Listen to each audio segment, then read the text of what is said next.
tava me sacudindo. E aí eu tava com essa arma e eu atirava. E aí eu gritava, eu chorava. Aí o moço tava olhando pra mim e eu não via ele, mas eu sabia que ele tava me olhando. Eu falei, moço, o que que eu faço? Ele não morre. Aí ele respondia, né? Ele não morre. Aí ele respondia, aqui o bicho não morre. Aqui o bicho nunca morre. E não dá mais tempo de brincar.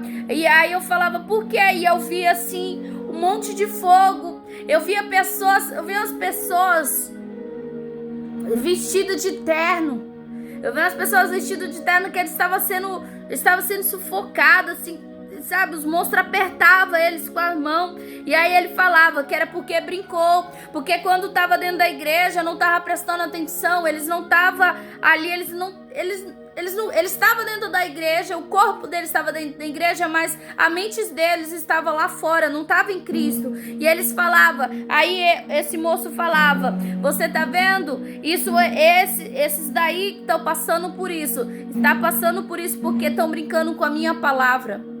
Ele falava isso todo o tempo que eu falava que eu não queria ver. Ele falou que era preciso eu ver. E toda vez que eu não queria ver, que eu falava isso, era porque tinha alguém em sofrimento, porque tinha alguém gritando, ou porque eu via alguém arrancando, perdendo parte dos corpos, caía dentro desse rio de fogo. E aí ele pegava e falava que era porque brincou com a palavra dele, porque falava profecia sem eles ter falado, porque falava que era cristão sem ser, falava que Deus falava através da boca deles e Deus falou que não estava falando. Eles falou, aí do final, antes de eu acordar, ele falou assim, ó, avisa que não dá mais tempo, não tem mais tempo, acabou.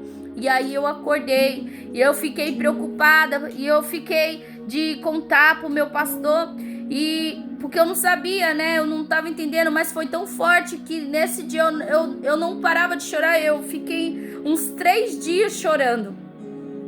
Contei pros meus filhos, eu fui orar, porque eu não conseguia, eu fechava o olho, eu via a cena, porque foi muito forte. Eu ainda me sinto assim meio abalada assim para estar contando assim, né?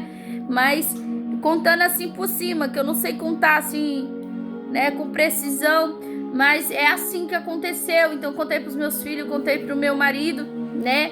E aí eu acordei, contei pra eles e noção, eu não conseguia nem tomar café. Pela cena que eu vi, eram coisas assim que eu vi, eu me senti fraca, porque o meu corpo